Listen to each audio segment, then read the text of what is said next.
December 8 the Hindu newspaper பார்க்கலாம். First பேஜில் US security strategy changes consistent with our vision சொல்லியிருக்காங்க. So just மாற்றி மாற்றி ஒரு ஆர்குமெண்ட்ஸ் தான், அது எந்த அளவு இருக்கும்னு தெரியாது. நம்ம இது ரிலேட்டாக, அதாவது வெஸ்ட் அண்ட் ரஷ்யன் அலைன்மெண்ட் ரிலேட்டாக ஒரு ஆர்டிகல் இருக்கு வரைக்கும் அதை நம்ம டீட்டெயிலாக பார்க்கலாம். ஓகேவா? ஸோ நெக்ஸ்ட் வந்து 25 dead in fire Goa night club.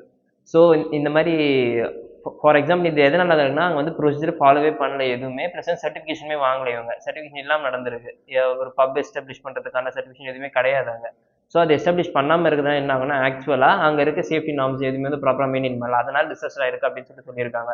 So இந்த மாதிரி இர்ரெகுலேட்டட் பில்டிங்ஸ், இந்த மாதிரி இர்ரெகுலேட்டட் ரெஸ்டாரண்ட்ஸ், இந்த மாதிரி விஷயத்தையுமே லைட்டாக வந்து கன்சர்ன் பண்ணி வச்சுக்கணும். ப்ளஸ் வந்து நம்ம பில்டிங் கொஞ்சம் ரிலேட்டடாகவே லைட்டாக ஆர்டிகல் பார்த்துக்கலாம், இது வேறு எதுவும் தேவையில்லை. சரிங்களா? ப்ரொசீஜர் அண்ட் ஆடிட் தான் வந்து மெயினான ஃபேக்டராக இருக்கும் இந்த மாதிரி விஷயத்தில் மோஸ்ட்டாக. ஓகேவா? So first next second page வந்து பார்த்தோன்னா, நேஷனல் ஹேண்டிகிராஃப்ட் வீக்னு சொல்லிட்டு ஒரு அட்வர்டைஸ்மெண்ட் இருக்குது. ஸோ லைட்டாக பார்த்து வச்சுக்கோங்க, இந்த மாதிரி விஷயம்லாம் இம்பார்ட்டன்ட். என்னன்னா நேஷனல் ஹேண்ட்லூம் டே அப்படின்னு சொல்லிட்டு ஒரு தடவை கேட்டிருந்தாங்க யூபிஎஸ்சி கொஸ்டின். ஸோ அது ரிலேட்டடாக பார்க்கும்போது லைட்டாக தெரிஞ்சு வச்சுக்கலாம், ரொம்ப டீட்டெயிலாக டேட்லாம் பார்க்கணும்னு இல்லை. சரி, இந்த மாதிரி ஒன்று நடக்குது அப்படின்றத தெரிஞ்சு வச்சுக்கலாம். ஓகேவா? வேறு எதுவும் இல்லை இதில். நெக்ஸ்ட் வந்து பேஜ் நம்பர் 8 எடிட்டோரியலில் பேலன்ஸ் நாட் ஸ்விங் அப்படின்னு சொல்லியிருக்காங்க. இதுதான் வந்து இப்போ நம்ம ஃபர்ஸ்ட் பேஜில் சொன்ன நியூஸ். என்னன்னா வெஸ்ட் அண்ட் ரஷ்யா இது ரெண்டு. இப்போ வந்து ரஷ்யா பிரசிடென்ட் வந்து இங்கே விசிட் பண்ணியிருந்தாங்க இந்தியா விசிட் பண்ணும்போது அவங்களுக்கு வந்து எல்லாமே வந்து நார்மலாக பைலேட்ரல் அக்ரிமெண்ட்ஸ் சைன் பண்ணலாம், காம்ப்ரிஹென்சிவ் எக்கனாமிக் ஃப்ரேம்வொர்க் சைன் பண்ணலாம், எல்லாமே சொல்லிட்டு பேசிட்டு தான் இருக்காங்க. ஸோ இப்போ என்ன சொல்கிறாங்கன்னா, அதே மாதிரி வந்து ரஷ்யா கிட்டேருந்து வெஸ்டர்ன் வந்து கொஞ்சம் தள்ளி இருக்காங்க பாருங்க.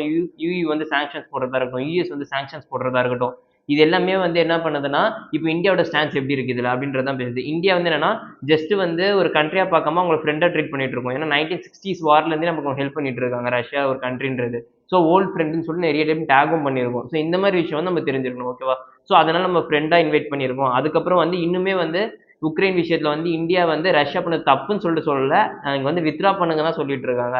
ஸோ இந்த மாதிரி விஷயம் எல்லாமே வந்து எதுக்குன்னா இயூக்கும் யூஎஸ்க்கும் வந்து கவுண்டர் ஆர்குமெண்ட்டாக இருக்கும். யூஎஸ் என்ன சொல்கிறாங்க, யூஎஸ்இ வந்து நீங்கள் அந்த பக்கம் போகக்கூடாது, சாங்ஷன்ஸ் போடணும், அவங்க பண்ணுற தப்புன்னு சொல்கிறாங்க. பட் இந்தியா வந்து அந்த பக்கமும் இல்லாமல் இந்த பக்கம் இல்லாமல் நடு ஸ்டாண்ட்ஸ் எடுத்தாகணும். ஏன்னா வந்து மல்டிலேட்டரலிசம் ஆர்டர் இருக்கும்போது நீங்கள் எந்த சைட் ஸ்டாண்ட் எடுத்தாலுமே நம்ம டேஞ்சராக தான் இருக்கும் தவிர, இது பைபோலார் சர்க்கம்ஸ்டன்ஸ் இல்லை, இப்போ மல்டிபோலாரில் இருக்குது. ஸோ அதுக்கேற்ற மாதிரி பேலன்ஸான அப்ரோச் தான் வந்து இன்னும் பெட்டராக வந்து ஹேண்டில் பண்ண முடியும் சுச்சுவேஷன் சொல்லிட்டு ஆர்கியூ பண்ணுறாங்க இந்த ஆர்டிகல். ஓகேவா? ஸோ நெக்ஸ்ட்டு கேஎஸ் ஃபோர்டோல்டு. நம்ம இதுக்கு மாதிரி பார்த்தோம், இந்த இண்டிகோ ஃப்ளைட்ஸ் வந்து ஒரு 1 வீக்காக கேன்சல் ஆகிட்டே இருக்குது. அதிகமாக கம்மியான ரொம்பவே கேன்சல் ஆகிட்டு இருந்துச்சு. அதுக்கு என்ன ப்ரொசீஜர்னு சொல்லிட்டு பார்த்தோன்னா, ஒரு 1 இயர் முன்னாடி வந்து சாரி ஒரு 2026 நவம்பர்லேருந்து என்ன சொல்லியிருந்தாங்கன்னா வந்து இந்த பைலட் ஒர்க்கிங் டைம்ஸ்லாம் இருக்குல்ல, அதெல்லாம் வந்து கம்மி பண்ணியிருந்தாங்க. 48 ஹவர்ஸ் ஒர்க் கொடுக்காதீங்க, 36 ஹவர்ஸ் கொடுங்க, ரெஸ்ட் டைம் கொடுங்க, இது எல்லாமே சொல்லியிருந்தாங்க. இப்போ என்னன்னா இது எல்லாமே ப்ராப்பராக வந்து கொடுக்கல. அதனால தான் இந்த லாஸ்ட் வந்து ப்ரொசீஜரல் ப்ராப்ளம்ஸே இருந்துச்சு. ஃப்ளைட்ஸ் டேக் ஆஃப் ஆகிறது, இந்த பைலட்ஸ் நிறைய பேர் இல்லை, க்ரூ மெம்பர்ஸ் ஆப்சென்ட்டு. அப்போ இவங்க என்ன சொல்கிறாங்கன்னா, இப்போ அதாவது வந்து ஜட்மெண்ட் ஒன்று கொடுத்துருக்காங்க. சுப்ரீம் ஹைகோர்ட் வந்து என்ன கிளைம் பண்ணியிருக்காங்கன்னா, கவர்மெண்ட் வந்து அதாவது ப்ரொசீட் பண்ணுங்க, அப்படியே டைமிங்ஸ் தான் போனாலும் பரவாயில்ல, ஃப்ளைட்ஸ்லாம் வந்து நடத்துங்க, ஹெவி ஒர்க் பண்ணாலும் பரவாயில்ல அப்படின்ற மாதிரி ஓகே சொல்லியிருக்காங்க.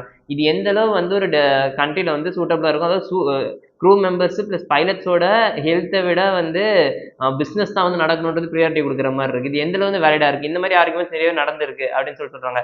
இதுலையுமே இந்த ஆர்டிகளோட அப்படியே டேரெக்டாக வந்து இந்த black Friday for aviation safety இருக்குல்ல அது. ஸோ இது அப்படியே டேரெக்டாக எல்லாமே சொல்லியிருப்பாங்க. என்னன்னா பிரைவேட் அந்த பைலட் க்ரூ மெம்பர்ஸ் இருக்காங்களா, ப்ளஸ் வந்து பைலட் இவங்களுக்கான சேஃப்டி தான் வந்து இம்பார்ட்டன்ட்னு சொல்லிட்டு சுப்ரீம் கோர்ட் ஆல்ரெடி ஹைலைட் பண்ணியிருக்கு. அப்படி இந்த ஜட்ஜ்மெண்ட் ஓவர்டேக் பண்ணி இப்போ ஒரு ஜட்மெண்ட் கொடுக்கறது எந்த அளவு வந்து வேலிடு? அப்போ வந்து பிஸ்னஸ் தான் முக்கியமாக ஒரு கண்ட்ரியில் பீப்புளோட சேஃப்டியும் ஹெல்த்தை விட அப்படின்னு சொல்லிட்டு ஒரு கொஸ்டின் பண்ணியிருக்காங்க. ஓகேவா? ஜஸ்ட் இதில் இருக்கிறதெல்லாம் பார்த்து வச்சுக்கோங்க. இல்லை ரொம்ப கொஸ்டின்ஸ் தான் கேட்க முடியாது. டிஜிசி அத்தாரிட்டி மட்டும் என்னன்னு தெரிஞ்சுக்கணும். மெயினாக அவங்களோட பவர் என்ன, லைசன்ஸ் இஷ்யூ பண்ணுறதுல அவங்கள எந்த அளவுக்கு வந்து பவர் அவங்களுக்கு போகும், ப்ளஸ் வந்து இங்கே ப்ரொசீஜர் எஸ்டாப்ளிஷ் பண்ணுறது, நோட்டிஃபிகேஷன் கொடுக்குறது, இதெல்லாம் யார் பண்ணுறா ஏர்போர்ட் அத்தாரிட்டியில் அப்படின்றதும் பார்த்துக்கணும். ஓகேவா? Next surveillance app in welfare, snake oil for accountability. So இப்போது நம்ம இந்த சர்வேலன்ஸ் ஆப்லாம் இருக்குல்ல, ஃபார் எக்ஸாம்பிள் வந்து நம்ம இப்போ எம்ஜி நரேகாவாக இருக்கட்டும், அதுக்கப்புறம் வந்து இது எல்லாமே இப்போ என்ன பண்ணிட்டாங்கன்னா, இப்போ ஒர்க் ப்ராப்பராக பண்ணுறது இல்லை, வந்து சைன் பண்ணிட்டு போயிடுறாங்க, ஆனால் ஃபார்மில் இருக்க மாட்டேங்கிறாங்க, ப்ளஸ் வந்து வேறு எங்கேயாவது ரெஸ்ட் எடுத்துகிட்டு இருக்காங்க. ஸோ இதை கொண்டு வரதுக்கு அக்கௌண்டபிலிட்டியாக வந்து ஃபோட்டோ எடுத்து போஸ்ட் பண்ணணும் இதை அப்படின்னு சொல்லியிருந்தாங்க. ஸோ இந்த மாதிரி நிறைய இன்ஸ்டன்ஸ்லாம் பண்ணியிருக்காங்க. அப்படி என்ன மாதிரி சொல்கிறாங்கன்னா, ஃபோட்டோ எடுக்க மட்டும் போஸ்ட் கொடுத்துட்டு ஆளை காணும் அப்படின்ற மாதிரி ஒரு இன்ஸ்டன்ஸ் இருக்குது. என்னன்னா ஃபோட்டோ இருக்குது, ப்ளஸ் வந்து எடுத்த ஃபோட்டோ திருப்பி அப்லோட் பண்ணுறது. 2 டைம் ஃபோட்டோ போட சொல்லியிருக்காங்க, ஒரு டைம் மட்டும் தான் ஃபோட்டோ அப்லோட் பண்ணுறது. அதுவும் இந்த இமேஜ் வந்து கிராஸ் செக் பண்ணுறாங்கன்றதுமே ஒரு கொஸ்டின் மார்க் தான். ஜஸ்ட் வந்து ஒரு ஆப்ளிகேஷன் மாதிரி தான் அதை பண்ணிட்டு இருப்பாங்க. ஸோ இது என்ன ஆயிடுதுன்னா எந்தளவு வந்து பீப்புள்ஸ் அக்கௌண்டபிளாக இருப்பாங்க அப்போ நீங்கள் வந்து சர்வேலன்ஸ் ஆப் கொண்டு வரது அதுக்கு மட்டும் இல்லை அது ப்ராப்பராக எஃபிஷியண்டாக கொண்டு வரணும் அதை அப்படின்னு சொல்கிறாங்க. இது எங்கே நடந்ததுன்னா இந்த ரேஷன் டிஸ்ட்ரிபியூஷன் இருக்குல்ல, டேக் ஹோம் ரேஷன் சொல்லுவாங்க. ஃபார் எக்ஸாம்பிள் வந்து மதர்ஸ் இருக்காங்கல்ல, மதர்ஸ்க்கு வந்து லாக்டேட்டிங் மதர்ஸ்க்கு வந்து தேவையான நியூட்ரிஷன்ஸ் ஃபுட்லாம் கொடுக்கணும் அப்படின்னு சொல்லிட்டு அவங்க வந்து ஃபோட்டோ ஸ்கேன் பண்ணி எடுத்துகிட்டு போகிறது. ஸோ இதுலையுமே என்னன்னா இப்போ அவங்களால வர முடியலைன்னா எல்டர்ஸ் அதாவது வீட்டில் வேறெல்லாம் அனுப்பிச்சு விட்டா அவங்க வந்து அவங்க தான் வரணும் அப்படின்னு சொல்லிட்டு பார்கெயின் பண்ணுறது. இந்த மாதிரி விஷயம் எல்லாமே என்னன்னா நம்ம என்ன எல்லாருக்குமே வந்து முடிஞ்சளவு வந்து சர்வீஸ் டெலிவரியை ப்ராப்பராக டெலிவரி பண்ணுன்றது தான் டார்கெட்டாகவே இருக்கும் கரெக்டாக. அதை பண்ண முடியலன்னா அப்போ எந்த இடத்துல வந்து கவர்மெண்ட் வந்து பெட்டர் ஆக்ட் ஆகுது அப்படின்றது ஒரு கொஸ்டின் மார்க் ஆகிடுது. ஸோ சேம் இதே வந்து ஏவிபிஏ அதாவது வந்து எல்டர்ஸ்க்கான பப்ளிக் டிஸ்ட்ரிபியூஷன் சிஸ்டம்ஸில் அதுலேயுமே இதே மாதிரி தான். எல்டர்ஸால் நிறைய பேர் நடக்க முடியாது, 65-70 இயர்ஸ்லாம் ஆகிடுச்சுன்னா நடக்கிறதே கஷ்டமாக இருக்கும். அப்போ பக்கத்தில் இருக்கால தான் அனுப்பிச்சி விடுவாங்க பக்கத்து வீட்டில். அவங்களுக்குமே வந்து இந்த மாதிரி எல்லாமே ரிப்பீட் ஆகுறது ப்ராப்பராக இல்லை. அப்போ வந்து எப்படி கொண்டு வரணும்னா நீங்கள் ப்ராப்பராக அக்கௌண்டபிலிட்டி கொண்டு வரணும்னு பார்த்தீங்கன்னா முதல்ல கிரவுண்ட் லெவலில் சரி ரீச் ஆகுதான்னு பாருங்கள், அந்த பீப்புளெலாம் அக்சஸ் பண்ண முடியுதான்னு பாருங்கள். அங்கே கொண்டு வந்துட்டாலே இந்த ப்ராப்ளம்லாம் சொல்லணும். சர்வேலன்ஸ் ஆப்புன்றது அக்கௌண்டபிலிட்டி ப்ரீச் பண்ணக்கூடாது, அக்கௌண்டபிலிட்டி டீச் பண்ணணும், அக்கௌண்டபிலிட்டி ரெஸ்பான்சிபிலிட்டியாக மாறணும். அக்கௌண்டபிலிட்டி வந்து ஜஸ்ட் வந்து ஒரு ஆப்ளிகேஷனே இல்லாமல் ரெஸ்பான்சிபிலிட்டி அது எனக்கான எனக்கான பொறுப்பு அதுன்ற மாதிரி ட்ரீட் பண்ணாதான் அது பெட்டராக இருக்கும். அக்கௌண்டபிளாக இருந்துட்டோன்னு சொல்லிட்டா வந்து அதில் வந்து சர்வீஸ் டெலிவரி வந்து ப்ராப்பராக இருந்துடாது அப்படின்னு சொல்லிட்டு ஆர்கியூ பண்ணியிருக்காங்க. ஓகேவா? Next swap of mandates for digital literacy. So நம்ம இப்போ அந்த சன்சார் சாதி ஆப் பார்த்தோம்ல, இப்போ இவங்க கொடுத்தாங்க நாங்கள் எல்லா விதமான வந்து ஆக்சஸுமே கொடுக்கணும் அப்படின்னு சொல்லிட்டு அதுக்கப்புறம் மேண்டேட்டரியாக வந்து எல்லா ஃபோன்லையும் ப்ரீ இன்ஸ்டால் பண்ணணும்னு சொல்லிட்டு இப்போ கவர்மெண்ட் திருப்பி அதை டீநோட்டிஃபை பண்ணிட்டாங்க. எனக்கு ப்ராப்பராக ப்ரீ இன்ஸ்டால்லாம் பண்ண தேவையில்ல, ஜஸ்ட் வந்து உங்கள் இஷ்டம் ஆப் டவுன்லோட் பண்ணுறதுன்ட்டு. ஸோ இவங்க என்ன ஆர்கியூ பண்ணுறாங்கன்னா 2000 கேஎஸ் போட்டு 2017 கேஸில் வந்து ப்ரொபோஷனாலிட்டி டெஸ்ட்னு சொல்லுவாங்க. அதாவது எந்த அளவில் வந்து இது இண்டிவிஜுவல் ப்ரைவசியை பாதிக்கும் அப்படின்னு சொல்கிறது வந்து ஒரு கொஸ்டின் மார்க்காக இருக்குது. ஸோ இப்போ கவர்மெண்ட் வந்து இந்த மாதிரி வந்து எல்லாத்தையுமே பண்ணிட்டு இருக்காங்க, ட்ராய் ஆப்ஸில் பண்ணுறாங்க, எல்லாத்தையுமே பண்ணிட்டு இருக்காங்க. ஸோ இப்போ என்னன்னா இந்த மாதிரி விஷயம் ஒரு இண்டிவிஜுவலோட ப்ரைவசி கன்சர்னோ இல்லை எதுக்கோ வரும்போது முதல்ல நம்ம இதில் பார்க்க வேண்டியது லிட்ரஸி தான். ஸோ ஒரு பீப்புளுக்கு நம்ம கொடுக்க வேண்டிய அவேர்னஸை ப்ராப்பராக டெலிவர் பண்ணிட்டா அவங்க வந்து அவனுக்கு தேவையான கண்டென்ட் தேவையா இல்லையான்னு சொல்லிட்டு அவங்களே டிசைட் பண்ணிப்பாங்க. ஆனால் பீப்புள்ஸ்க்கு வந்து அந்த அவேர்னஸ் ரொம்பவே கம்மியாக இருக்குது. ஸோ அதில் இருக்க ப்ரியாரிட்டி நீங்கள் ப்ரியாரிட்டைஸ் பண்ணுங்கள். அதை விட்டுட்டு வந்து ஜஸ்ட் வந்து ஆப்ஸ் இன்ஸ்டால் பண்ணிட்டா வந்து இப்போது ஃபார் எக்ஸாம்பிள் ஒரு ஆப் வந்து ஆர்பிட்டரியாக கொண்டு வந்தால் அவங்க வந்து அதுக்கு பயப்பட தான் செய்வாங்க. எதுக்கு இந்த மாதிரி பண்ணுறாங்க, அப்போ நம்மளோட டேட்டாஸ் எல்லாத்தையும் எடுக்க போகிறாங்களா அப்படின்ற மாதிரிலாம் யோசிப்பாங்க. சரி டேட்டாஸ் எடுக்க போகிறாங்கன்னா அந்த மாதிரி டேட்டாஸ் என்ன இருக்க போகுதுன்ற முதல்ல ஒரு அவேர்னஸ் இருக்கணும். நெக்ஸ்ட் வந்து இந்த டேட்டாஸ் வந்து எந்த அளவு ப்ராசஸ் பண்ண முடியும். ஃபார் எக்ஸாம்பிள்ஸ் இப்போ நீங்கள் ஒரு பெரிய பேஸ் இப்போ சன்சார் ஆப்பே இன்ஸ்டால் ஆகிட்டு எல்லாரும் பெரிய ஒரு 1 crore மொபைல் ஃபோன்ஸ் இருக்க ஒரு கண்ட்ரியில் பேஸ் இன்ஸ்டால் பண்ணிட்டா ஈஸியாக ஒரு சைபர் செக்யூரிட்டி பிரீச் நடக்க முடியும். ஈஸியாக ஒரு அட்டாக்கரால் அவ்வளோ ஃபோன்ஸையும் ஹேக் பண்ண முடியும். ஸோ இந்த மாதிரி ஒரு லூப் ஹோல்ஸ் இருக்கும்போது ஏன் இவ்வளோ பேசுகிறோமே, நம்மளே வந்து எவ்வளோ national security, national infrastructure, national critical இன்ஃப்ராஸ்ட்ரக்சர்னு சொல்கிற பில்டிங்ஸ் அட்டாக் ஆகுது. அப்போ அது எல்லாமே சைபர் பிரீச் தானே. அப்போ நமக்கே வந்து செக்யூரிட்டி நேஷனல் லெவலில் இம்பார்ட்டன்ஸ் கொடுக்குற ஒரு இன்ஸ்டியூஷன்ஸ்லேயே வந்து செக்யூரிட்டி வந்து மினிமம் பண்ண அவ்வளோ கஷ்டமாக இருக்குது. அப்போது ஒரு ஆப் மூலியமா கொண்டு வரது எந்த அளவு வந்து பாசிபிளாக மாறும். ஸோ வந்து இப்போ பீப்புள் வந்து நீங்கள் அவேர்னஸ் கொண்டு வாங்க. இப்போ சைபர் கிரைமில் ரிப்போர்ட் பண்ண சொல்லுங்க. டிஜிட்டல் அரெஸ்ட்டுக்கு வந்து அரெஸ்ட்டாகி வீட்டில் கம்முன்னு உட்காந்துருக்க கூடாது, போலீஸ் ஸ்டேஷன் போங்க. இந்த மாதிரி விஷயம் எல்லாமே கொண்டு வரணும். ஸோ இந்த சைபர் ஹெல்ப் லைன் லைன்ஸ் 1933 இந்த மாதிரி கான்டாக்ட் பண்ணுங்க. அவேர்னஸ் கொடுத்தாலே பீப்புள் வந்து நார்மல் லிட்டர் ஆயிடுவாங்க. அவங்கள வந்து அதில் வந்து பிளாக் ஹோல் பண்ண வேணாம் அப்படின்ற மாதிரி சொல்லியிருக்காங்க. ஓகேவா? ஸோ நெக்ஸ்ட் வந்து பேஜ் நம்பர் 10ல் சேம் அந்த கோவா பிளாஸ்டோட கண்டினியூ ஆர்டிக்கல் தான், அது வேறு எதுவும் தேவையில்லை. நெக்ஸ்ட் பேஜ் நம்பர் 12ல்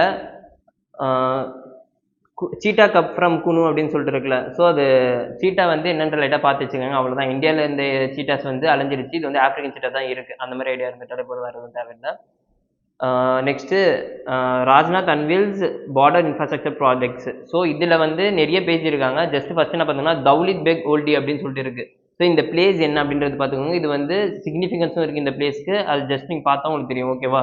அதுக்கப்புறம் ஷயோக் டனல் அதோட இம்பார்ட்டன்ஸு, அது ஆல் வெதர் கனெக்டிவிட்டின்னு சொல்லுவாங்க. ஃபார் சைச்சன் கிளேஷியர்ஸ் இந்த மாதிரி ரீஜன் எல்லாமே ஆல் வெதர் கனெக்டிவிட்டி இம்பார்ட்டன்ட்டு. ஏன்னா வந்து சப்போஸ் வந்து அவலாஞ்ச் இந்த மாதிரி நிறைய இன்ஸ்டன்ஸ் இருக்கும். ஸோ இதெல்லாம் அவாய்ட் பண்ணுற மாதிரி டனல்ஸு ப்ளஸ் வந்து கான்கிரீட் பிரிட்ஜஸ் இந்த மாதிரிலாம் கட்டுறது வந்து எதுக்குன்னா ஆப்டிமம் டைம், அதாவது தேவையான டைமில் வந்து மிலிட்ரி பர்சன்ஸை டெப்ளாய் பண்ணுறதுக்கு. ஸோ இந்த மாதிரி விஷயம் எல்லாமே நம்ம இம்பார்ட்டாக பார்த்துக்கணும். இல்லைன்னா தௌலத் பெக் கோல்டின் மட்டும் நல்லா பார்த்துக்கோங்க. ப்ளஸ் வந்து ஷியாக் டனல் எங்கே இருக்குன்னு பார்த்துக்கோங்க. எந்த ரீஜன் டு எந்த ரீஜன் கனெக்ட் பண்ணணும் பார்த்துக்கணும். ஏன்னா யூபிஎஸ் அது கொஸ்டின் கேட்டிருக்காங்க இந்த மாதிரி கொஸ்டின்ஸ். ஓகேவா?